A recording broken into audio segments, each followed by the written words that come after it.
नमस्कार दोस्तों, आपका हमारा चैनल गीता की जीवन शिक्षा में स्वागत है। आज हम आपको भगवद गीता के श्लोकों के माध्यम से समझाएंगे क्रोध को कैसे नियंत्रित करें। कभी सोचा है कि क्रोध किस तरह हमारी जिंदगी को प्रभावित करता है? अक्सर क्रोध हमें गलत निर्णय लेने पर मजबूर करता है और हमारे मानसिक संतुलन को बिगाड़ता है। लेकिन भगवद गीता में भगवान कृष्ण ने अर्जुन को सिखाया कि क्रोध को कैसे नियंत्रित किया जा सकता है। आज हम गीता के श्लोकों के माध्यम से जानेंगे कि क्रोध से कैसे निपटा जाए और इसे नियंत्रित कर अपने जीवन को शांतिपूर्ण और सफल कैसे बनाया जाए।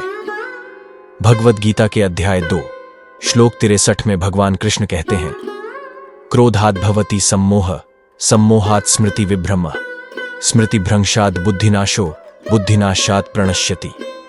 इस श्लोक का अर्थ है कि क्रोध से मोह उत्पन्न होता है, मोह से स्मृति का नाश होता है और स्मृति के नाश से बुद्धि का नाश होता है। जब बुद्धि नष्ट हो जाती है तब व्यक्ति का पतन हो जाता है। इसीलिए क्रोध हमें भ्रमित करता है और हमें सही गलत का अंतर समझने में मुश्किल होती है। कृष्ण हमें सिखाते हैं कि अपने भावनाओं पर नियंत्रण रखना मानसिक स्पष्टता के लिए बहुत जरूरी है। एक शांत मन ही सही निर्णय लेने में सक्षम होता है। जब हम क्रोध में होते हैं तो हमारा मन विचलित हो जाता है और हम सही निर्णय नहीं ले पाते। इसीलिए भावनाओं को नियंत्रित करना सीखना जीवन में सफलता के लिए आवश्यक है। कृष्ण हमें यह भी सिखाते हैं कि क्रोध का मूल कारण अक्सर हमारी अधूरी इच्छाएं और अपेक्षाएं होती हैं। जब हमारी इच्छाएं पूरी नहीं होती तब हम क्रोध से भर जाते हैं। लेकिन अगर हम इन इच्छाओं के मूल कारण को समझकर उन्हें नियंत्रित करें तो हम क्रोध से बच सकते हैं। क्रोध को नियंत्रित करने का सबसे प्रभावी तरीका है धैर्य का अभ्यास।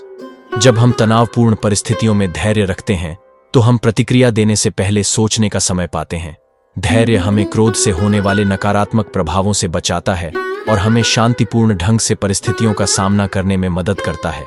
भगवद गीता हमें यह भी सिखाती है कि हम क्रोध को सकारात्मक ऊर्जा में बदल सकते हैं। जब हम क्रोध को शांतिपूर्ण तरीके से व्यक्त करते हैं और उस ऊर्जा को रचनात्मक कार्यों में लगाते हैं तो हम अपने जीवन में सकारात्मक बदलाव ला सकते हैं। कृष्ण हमें यह भी बताते हैं कि हमारे अधिकांश क्रोध का कारण हमारा अहंकार होता है। जब हमारा अहंकार चोट खाता है तब हम क्रोधित हो जाते हैं। लेकिन यदि हम अपने अहंकार को त्याग कर विनम्रता का अभ्यास करें तो हम क्रोध पर आसानी से नियंत्रण पा सकते हैं। जब भी क्रोध का अनुभव हो तो गहरी सांसें लें और माइंडफुलनेस का अभ्यास करें। इससे हमारा मन तुरंत शांत होता है और हमें सोचने का समय मिलता है। यह तकनीक हमें त्वरित प्रतिक्रिया देने के बजाय सोच समझकर कार्य करने का मौका देती है। ध्यान और माइंडफुलनेस से हम अपने क्रोध पर विजय पा सकते हैं। अब एक छोटी सी कहानी के माध्यम से समझते हैं कि कैसे क्रोध का नाश किया जा सकता है। एक बार की बात है, एक गांव में 2 दोस्त रहते थे, राम और श्याम।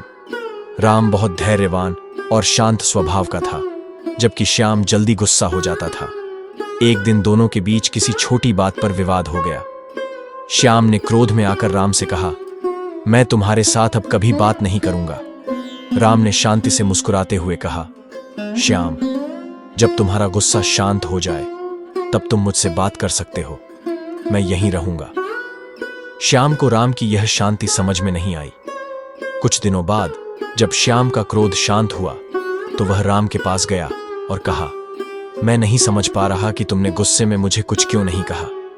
राम ने कहा, क्रोध केवल हमारी शांति और संबंधों को नष्ट करता है। अगर मैं भी गुस्से में कुछ कहता तो हमारी दोस्ती हमेशा के लिए खत्म हो जाती। क्रोध को छोड़कर शांति से सोचना ही सबसे अच्छा तरीका है। इस कहानी का यही संदेश है कि क्रोध को नियंत्रित करना हमें न केवल बेहतर निर्णय लेने में मदद करता है बल्कि हमारे रिश्तों को भी मजबूत बनाता है। भगवद गीता के उपदेशों के माध्यम से हम सीखते हैं कि क्रोध हमारे जीवन में कितना हानिकारक हो सकता है। भगवान कृष्ण हमें सिखाते हैं कि क्रोध से हमें बचने के लिए आत्म अनुशासन, धैर्य और अहंकार से मुक्ति का अभ्यास करना चाहिए। जब हम अपने क्रोध को सकारात्मक दिशा में ले जाते हैं और शांतिपूर्ण ढंग से परिस्थितियों का सामना करते हैं, तभी हम जीवन में सच्ची सफलता और शांति प्राप्त कर सकते हैं। इसलिए याद रखें, जैसा कि भगवान कृष्ण कहते हैं, क्रोध से केवल भ्रम उत्पन्न होता है और भ्रम से विनाश। धैर्य रखो, शांति से काम लो और जीवन में सफल बनो। जय श्री कृष्ण।